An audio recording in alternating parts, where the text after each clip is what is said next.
Assalamualaikum warahmatullahi wabarakatuh. Saya Pujiwati dari Universitas PGRI Pontianak, Prodi Pendidikan Bahasa dan Sastra Indonesia, kelas A pagi.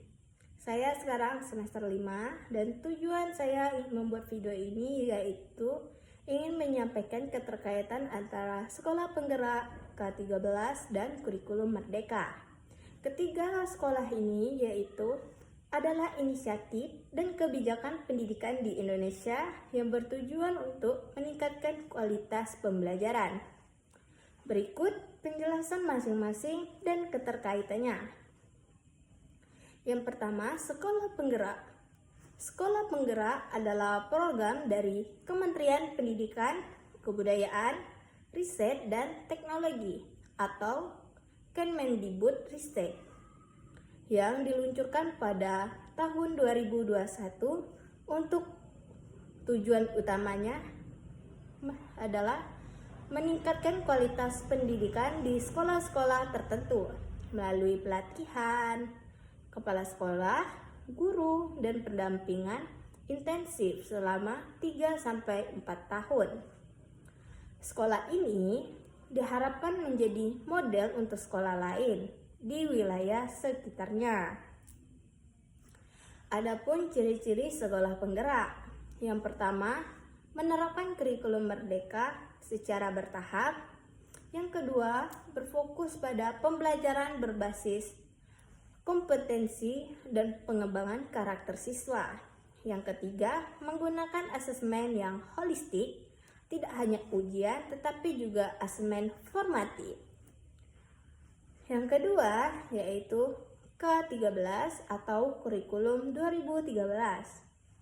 Kurikulum 2013 adalah kurikulum yang diterapkan di Indonesia sebelum transit ke Kurikulum Merdeka. Tujuan kurikulum K13 adalah membentuk siswa yang produktif, kreatif, dan inovatif sebagai pengembangan pengetahuan, keterampilan, dan sikap. Kurikulum ini berbasis kompetensi dengan menekankan pada keterpaduan antara sikap, pengetahuan, dan keterampilan. Ciri-ciri K13 yaitu pembelajaran tematik untuk tingkat SD dan integratif di semua jenjang. Yang kedua, penilaian mencakup aspek sikap, pengetahuan, dan keterampilan. Guru berperan sebagai fasilitator dan menggunakan metode pembelajaran aktif.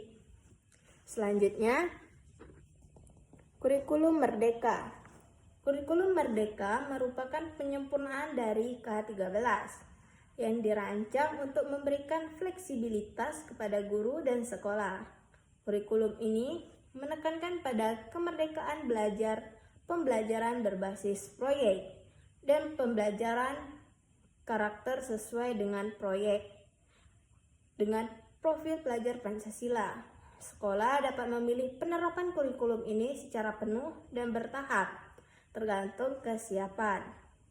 Yang kedua, ciri-cirinya ini kurikulum merdeka adalah 1. Pembelajaran berbasis proyek untuk menguatkan kompetensi dan karakter. Yang kedua, asesmen diagnostik di awal pembelajaran untuk menentukan kebutuhan siswa. Yang ketiga, penyederhanaan kompetensi dasar dan penekanan pada literasi dan numeralisasi. Selanjutnya yaitu keterkaitan antara Sekolah Penggerak K13 dan Kurikulum Merdeka. Yang pertama, Sekolah Penggerak adalah bagian dari upaya pemerintah untuk mempercepat transportasi pendidikan dan salah satu cirinya adalah menerapkan Kurikulum Merdeka. Kurikulum Merdeka hadir untuk menggantikan dan menyampaikan K13 dengan memberikan lebih banyak kebebasan bagi guru dan siswa dalam berproses pembelajaran. Yang ketiga, sekolah-sekolah yang belum mengikuti program Sekolah Penggerak masih bisa menggunakan K13. Namun, secara bertahap diharapkan beralih ke Kurikulum Merdeka.